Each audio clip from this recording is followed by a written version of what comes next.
pessoal! O meu nome é Cíntia Carvalho Silva e este é a Máquina Pública, um canal voltado à educação continuada para a cidadania. E hoje é dia de falar da gente, ou seja, você, eu e nós, e a relação com a máquina pública. E aí, você já refletiu qual é o seu papel na administração pública? Sim, o seu! Nas sociedades modernas, o Estado é responsável por cuidar de diversos problemas, de saúde, educação, de mobilidade urbana, segurança pública. Em todas essas áreas, a gestão pública tem um profundo impacto nas nossas vidas. Mas só que a maioria das pessoas considera que, pessoalmente, não tem nada a ver com o processo de tomada de decisões acerca dessas políticas públicas. Cabe a essas pessoas apenas reclamar quando as coisas dão errado. E para elas, essas pessoas, gerir a coisa pública é um problema dos outros. Mas para você que está aqui com a gente, é bem diferente, não é? Reclamar é o primeiro passo, mas é preciso também participar da solução. Aí é fácil, né? As coisas podem sim ser melhores. Podemos construir uma sociedade bem melhor. E para tanto é importante que cada um dê a sua contribuição.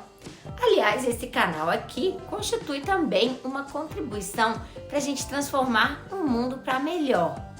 E você, ao assisti-lo, refletir e discutir sobre os conteúdos daqui com seus amigos e seus familiares é fazer parte desse movimento.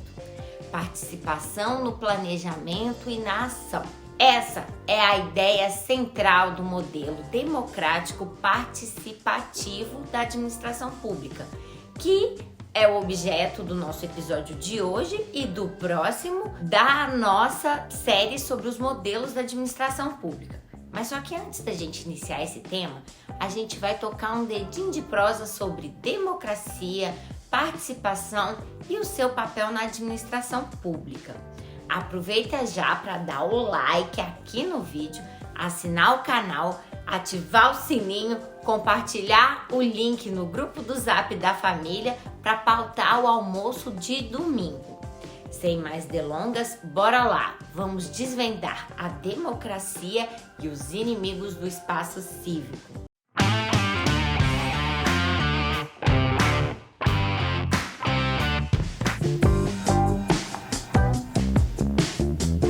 Como diz a música, todo mundo tem problema, só a bailarina que não tem.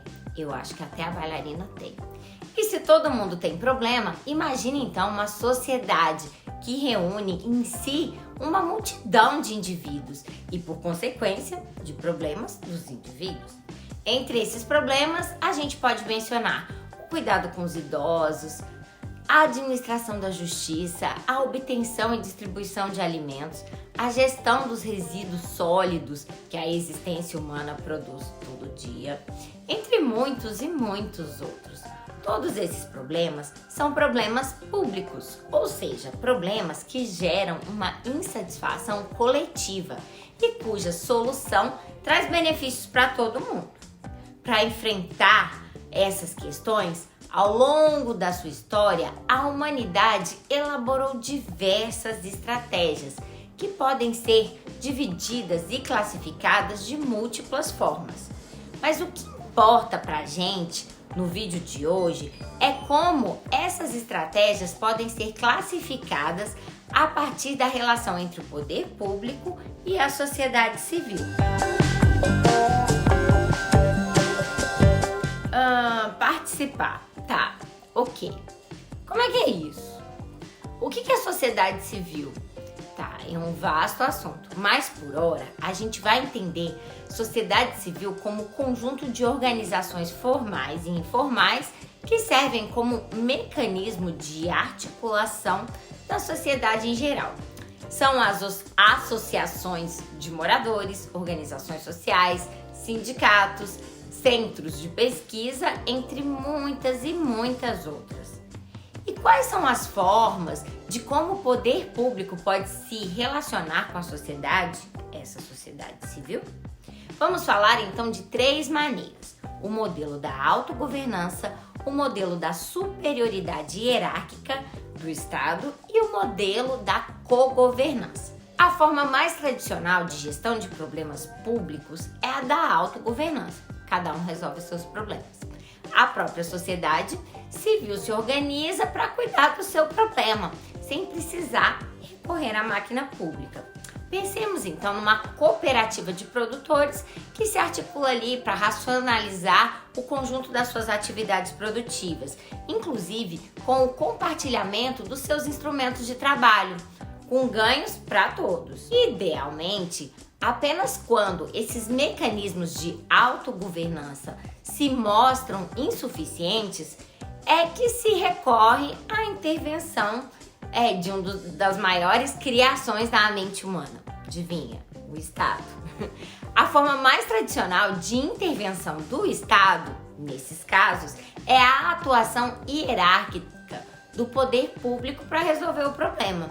O Estado fala e aí o súdito vai lá, o cidadão obedece. A máquina administrativa chega e impõe unilateralmente a solução para a questão, a partir da sua posição de força.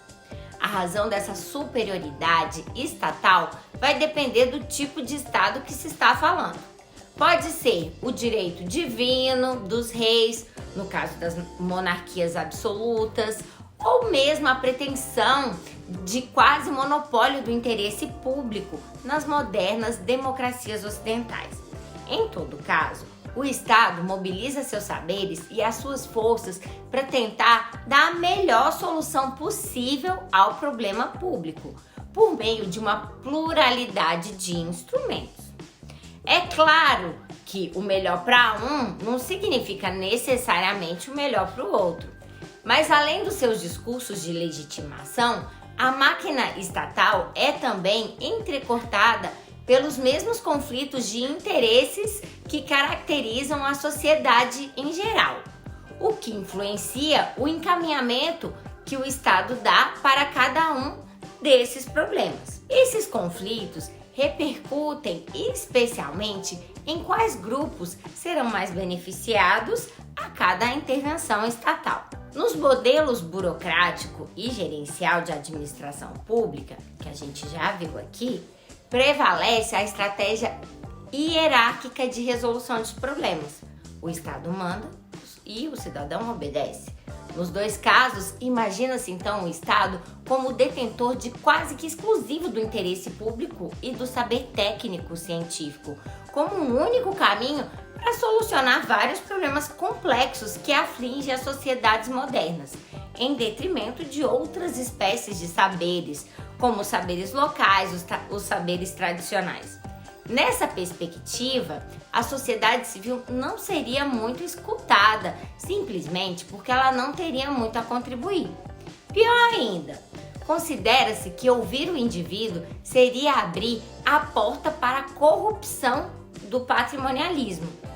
Assim, a sociedade seria vista como um objeto de tutela por parte da tecnocracia estatal. Por fim, há o modelo de cogovernança, um arranjo intermediário entre o modelo da autogovernança, ema, cada um com seus problemas, e o da superioridade hierárquica do Estado.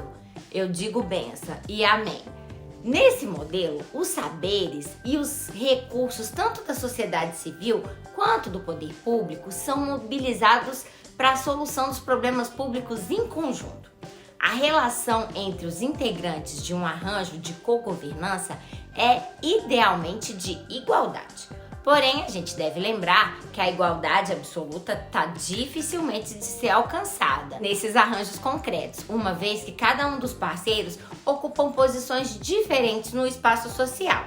E isso vai ter consequências para as respectivas relações de poder.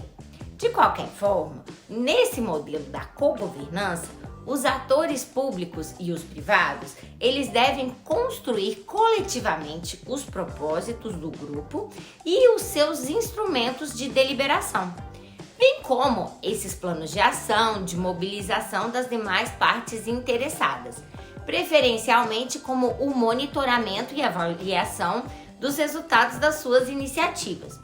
Constitui esse modelo uma grande aposta na racionalidade comunicativa. Quem já ouviu falar de Habermas? Ou seja, a capacidade de se alcançar as melhores propostas por meio de um debate aberto e sincero entre representantes dos diversos segmentos interessados nessa questão. Cada um com as suas perspectivas, sua agenda, suas perspectivas de ganho com o sucesso da política pública e etc. Esse modelo da cogovernança não é útil apenas para uma articulação entre o setor público e o setor privado. Ele também pode ser relevante quando é necessário a gente coordenar esforços de organizações estatais autônomas entre si, de modo que elas consigam caminhar de uma maneira coordenada e efetiva na mesma direção. Por exemplo, a gente fazer uma Copa do Mundo, a gente precisa mobilizar muitas pessoas. E é o que acontece, por exemplo, naqueles casos de consórcios públicos, pessoas jurídicas criadas por lei, tendo como sócias uma pluralidade de entes federativos com o objetivo de uma gestão associada de serviços públicos, como transporte público, saneamento básico, prevista esse regime na Lei 11.107 de 2005. O modelo democrático participativo é um modelo de cogovernança que busca não só melhorar a qualidade das políticas públicas por meio da combinação desses esforços entre a máquina estatal e a sociedade civil, mas também de incrementar o seu controle e a sua legitimidade. Mas para compreender o melhor funcionamento do modelo democrático participativo de administração pública, é necessário compreender primeiro o que é e como funciona esse negócio aí de espaço cívico, e bem como as ameaças às quais o espaço cívico está submetido, principalmente nos dias atuais. O espaço cívico é um pedaço do espaço social mais amplo, onde a sociedade civil busca influenciar a agenda e as políticas do poder público, com o fim de resolver os problemas locais, nacionais ou mesmo planetários. Esse espaço constitui também um lugar de aprendizado sobre as questões públicas e as suas possíveis soluções. Em resumo, é uma das dimensões mais fundamentais da ideia de democracia. A sociedade civil que participa do espaço cívico pode assumir diversas formas. Podem ser as entidades religiosas, os sindicatos, os centros de pesquisa, as universidades, as comunidades de povos tradicionais, movimentos de minorias, jornais, canais de televisão, influenciadores digitais, entre muitos e muitos outros. Pode ser inclusive uma única pessoa, como as ativistas bem famosas e inspiradoras Malala e a Greta Thunberg. E até você. Em seu conjunto, essas pessoas e entidades detêm uma grande quantidade de saberes, apesar de muitas divergências entre si. Esses conhecimentos são fundamentais para a elaboração e execução de boas políticas públicas. Na maior parte das vezes, a comunidade local vai ser muito mais apta a especificar os problemas que lhe afligem do que um tecnocrata. Ela vai saber dizer se a oferta do transporte público é suficiente ou não, quais são as ruas que estão bem iluminadas ou não, as doenças mais prevalecentes entre as crianças, etc. No mesmo sentido, se o objetivo for combater as práticas preconceituosas contra as minorias, é indispensável escutar as minorias, que mais do que qualquer outra pessoa, já que elas que sabem quais são as situações que elas sofrem com o preconceito. Aliás, esses preconceitos são frequentemente invisíveis para outros grupos dominantes. E mesmo no campo econômico, se o poder público pretende elaborar uma boa política pública, como por exemplo, para apoiar os pequenos agricultores, é necessário então escutar esses agricultores, que sabem dizer quais são os problemas que vão lhe tirar o sono sobre a irrigação das suas terras, seja sobre o financiamento para a plantação e as colheitas. Além de especificar os seus problemas, todos esses grupos eles têm muito a contribuir na construção das respectivas soluções. A resolução desses problemas não é, então, domínio exclusivo dos tecnocratas, embora eles também tenham um papel muito importante a desempenhar.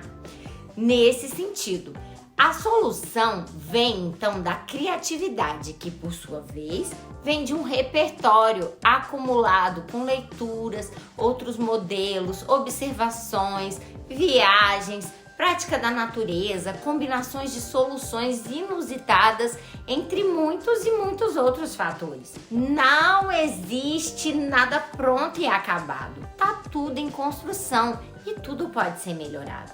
Não se trata de romantizar o conhecimento local ou tradicional em detrimento do conhecimento técnico-científico.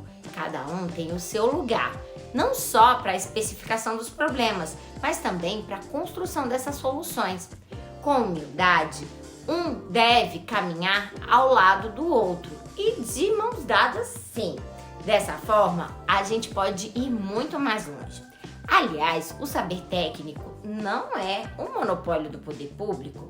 Também a sociedade civil produz esses conhecimentos, e não apenas por meio das universidades e centros de pesquisa, embora as universidades, desempenhem um papel predominante nesse campo. Um grupo de engenheiros e arquitetos, então, eles podem se reunir com uma comunidade vulnerável e conjuntamente criar uma nova forma segura e barata de construir casas populares, como várias pessoas fazem com garrafas PET. Isso também é um conhecimento técnico. O mundo é riquíssimo em sua variedade.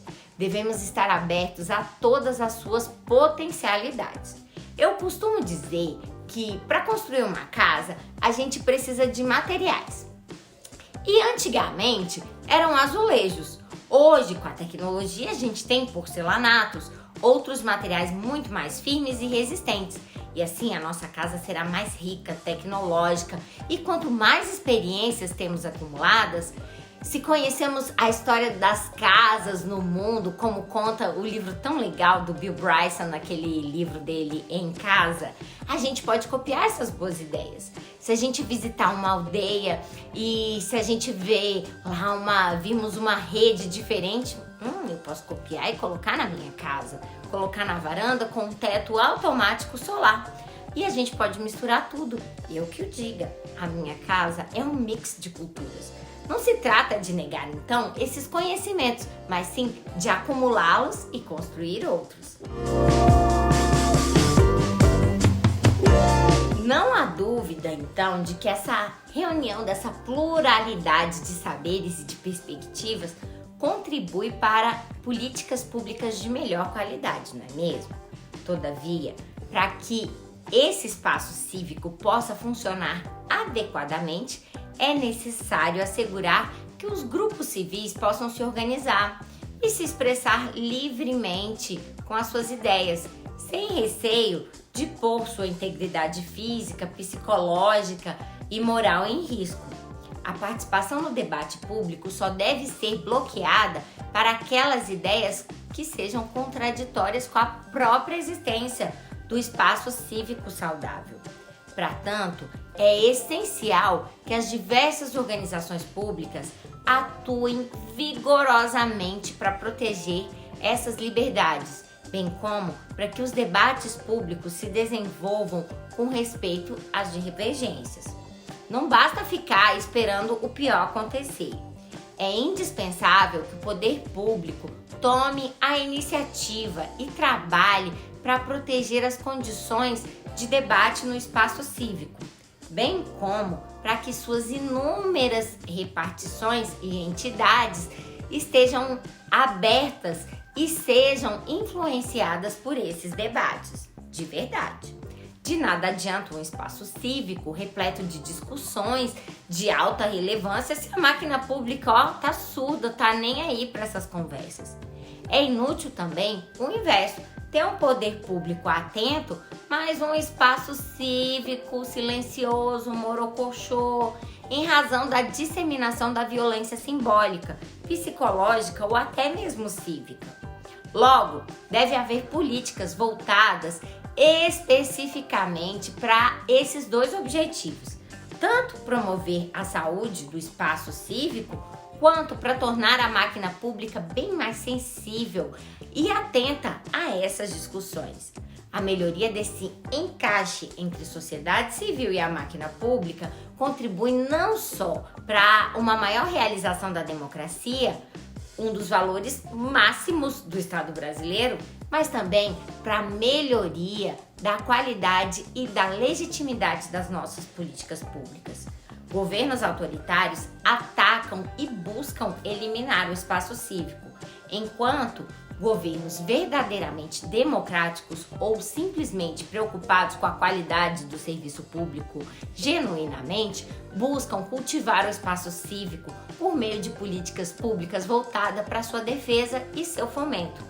A proteção do espaço cívico deve ser sim uma preocupação de todos nós, seja na nossa atuação cívica direta, seja no momento de escolhermos os nossos representantes.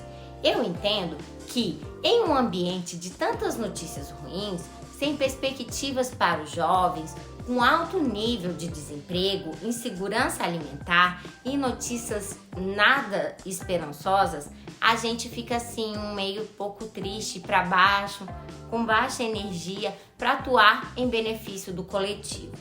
Mas olha só, a gente tá nessa junto, pessoal. Somos brasileiros, moramos no mesmo país e mesmo que a gente tenha ideias diferentes em algumas coisas, para resolver os nossos problemas sociais, a gente tem que sentar e conversar. Tudo é complexo, mas a gente com um dedinho de prosa a gente resolve. Isso é fortalecer o espaço cívico. Ouvir de coração, refletir de coração e permitir-se ser convencido pelo outro. Mas antes a gente tem que ter cuidado com algumas coisinhas. As agressões ao espaço cívico podem ocorrer de diversas maneiras. Elas podem ser pontuais ou articuladas em estratégias mais amplas e elaboradas, que mobilizam diversas táticas para avançar a sua agenda autoritária. Essas técnicas não servem apenas para destruir os seus alvos, moral, psicológica ou até fisicamente. Elas servem também para mandar recado a todos aqueles que se opõem ao grupo dominante, sejam eles indivíduos, organizações ou classe de pessoas.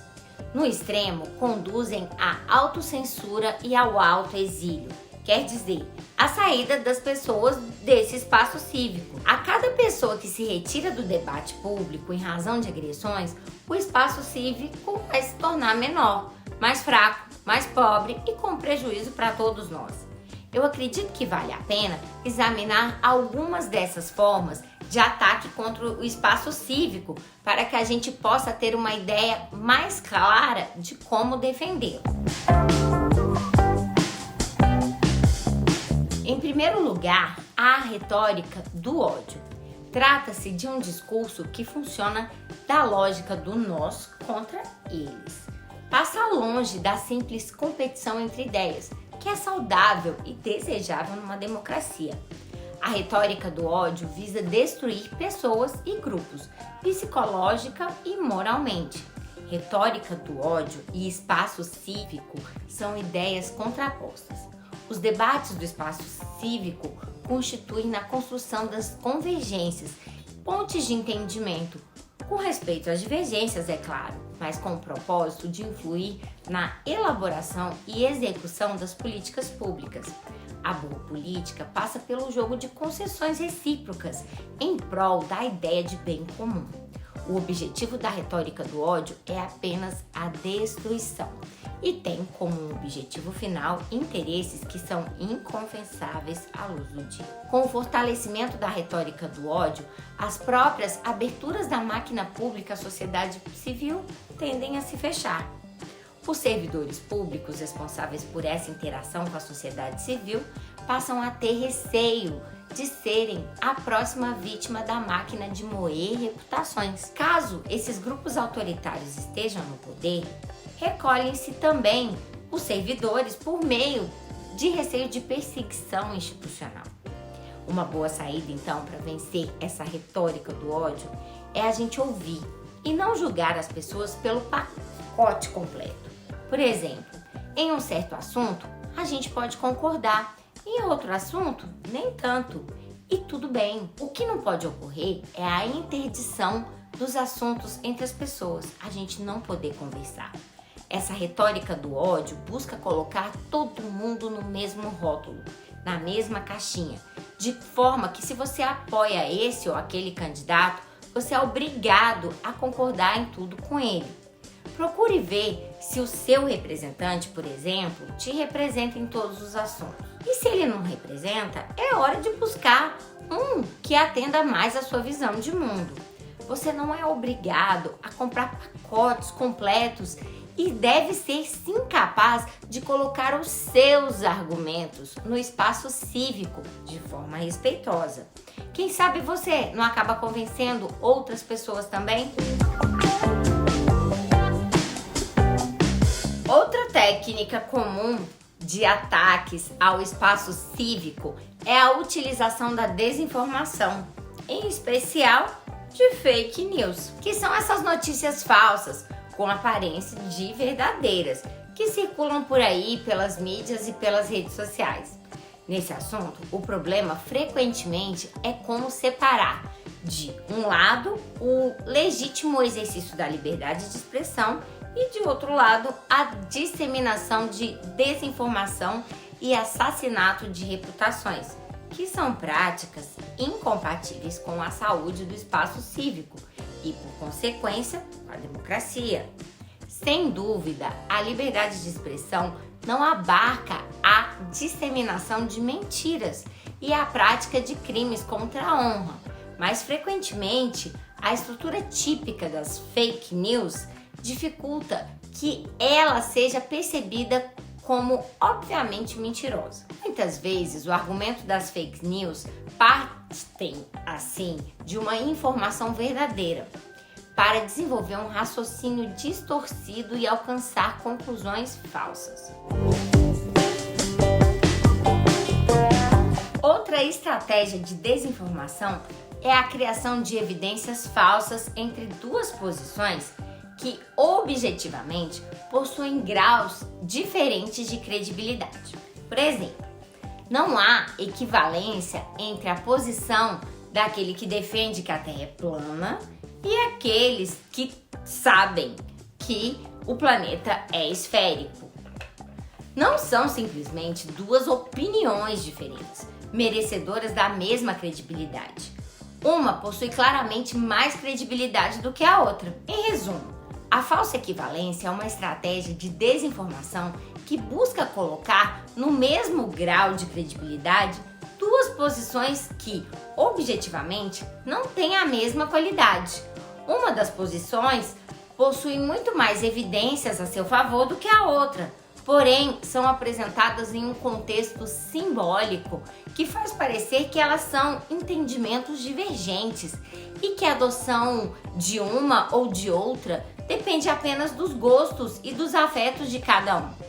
Não se fala que, em termos de evidências, uma possui mais força do que a outra, o que acaba por emprestar a essa perspectiva menos embasada uma credibilidade que ela não tem.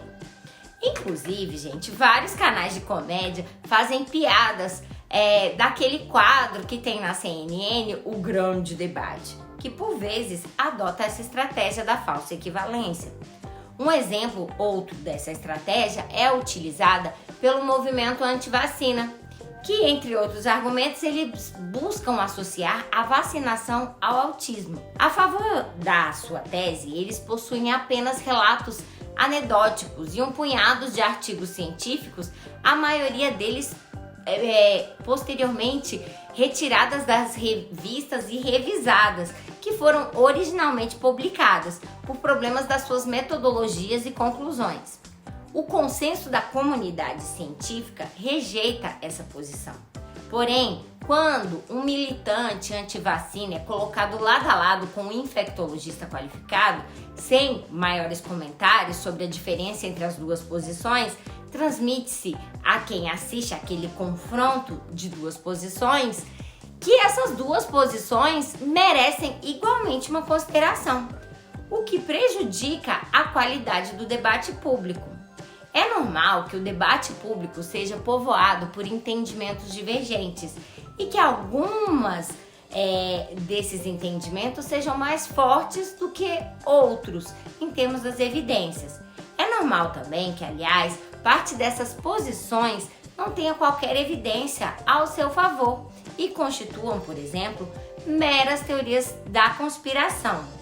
Agora, o que não é normal e não deve ser normalizado é atribuir o mesmo valor para todas essas posições. Se desejarmos avançar como sociedade ou mesmo preservar as conquistas que a gente já alcançou, a gente deve tomar decisões baseadas em evidências e não em afetos ou gostos pessoais. Aliás, posições científicas majoritárias parecem ser vítimas preferenciais dessa tática da falsa equivalência, principalmente quando há uma perspectiva de ganhos políticos ou econômicos em disseminar desinformação. Essa forma de ataque ao espaço cívico não busca elevar a pseudociência ou esse saber anedótico ao nível da ciência, mas sim rebaixá-la ao nível da opinião. Mais uma entre as muitas, como todas com o mesmo valor, seja a tia do WhatsApp, seja a maior parte da comunidade científica de um determinado assunto. A ideia é disseminar dúvida, confusão, para que todos os entendimentos passem a ser vistos como opiniões, puro atos de vontade. A realidade é aquilo que a gente deseja que ela seja, ignorância como rota de escape para a realidade.